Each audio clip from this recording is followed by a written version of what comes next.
Street വാക്ക് നടത്തിയാണ്. 4ാമത്തെ ദിവസമാണ്. ഇന്ന് ഉച്ചയ്ക്ക് 12 മണിക്ക് ഞങ്ങൾ ചെക്കൗട്ട് ചെയ്ത് പോകും. അതിൽ 12 മണിയുടെ സമയമുണ്ട്. ഇപ്പം ഏകദേശം 9:45 ആയിട്ടുള്ളൂ. അപ്പോൾ ഇവിടെ ഒരു പഴയ ഒരു 1900കളിലുണ്ടായിരുന്ന ബിൽഡിങ്ങുകളൊക്കെ സംരക്ഷിച്ച് നിർത്തിയിട്ടുണ്ട്.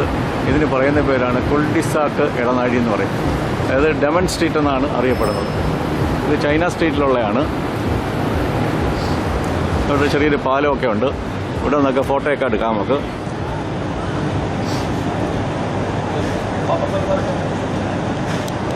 ഉണ്ട്. ആ തടിപ്പാലം കടന്ന് അകത്തോട്ട് പോയാലാണ് കുൾഡിസാക്ക് ആക്ച്വൽ സ്ട്രീറ്റ്. കുറേ ഇൻസ്റ്റലേഷൻസൊക്കെ അവിടെ ഉണ്ട്. ആൾക്കാരൊക്കെ ഫോട്ടോ സ്പോട്ടാണിതിൽ. ആൾക്കാരൊക്കെ ഫോട്ടോ ഇഷ്ടംപോലെ ടൂറിസ്റ്റുകൾ ഇവിടെ വരുന്നുണ്ട്.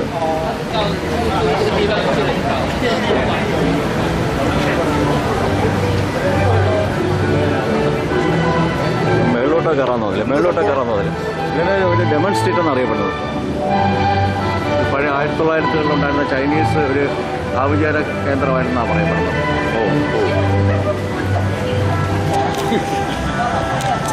മേളിലോട്ട് നമുക്ക് കയറാം. അവിടെ നിന്നൊക്കെ പഴയ തരത്തിലുള്ള ഫോട്ടോസൊക്കെ വരച്ച് വെച്ചിട്ടുണ്ട്. ചൈനീസ് സ്ട്രീറ്റാണിത്. ഇവിടെ കുറേ റെസ്റ്റോറൻറ്റുകളൊക്കെ ഉണ്ട്.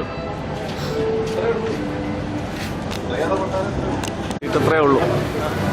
ഇവിടെ കൊണ്ട് കഴിഞ്ഞു. ഇവിടെ ഒരു ഇലക്ട്രിക് പോസ്റ്റ് ഉണ്ടെന്നാണ് പറയുന്നത്. കാണുന്നില്ല എവിടെ വന്ന്. 1903 ഇവിടെ ഇലക്ട്രിസിറ്റി വന്നത്. ആ സമയത്ത് സ്ഥാപിച്ച ഒരു വിളക്കുകാല്. ഇതൊരു വിളക്കുകാലാണ്. ഈ മലേഷ്യയിൽ ആദ്യമായിട്ട് വൈദ്യുതി വരുന്ന 1903 അന്ന് സ്ഥാപിച്ച വിളക്കുകാലുകളിൽ ഒന്നാണിത്. ഇപ്പോഴും അത് നിലനിൽപ്പുണ്ട്. ബാക്കിയുള്ള വിളക്കുകാലൊക്കെ നശിച്ചു പോയെങ്കിലും ഇത് മാത്രം ഇപ്പോഴും ഉണ്ട്.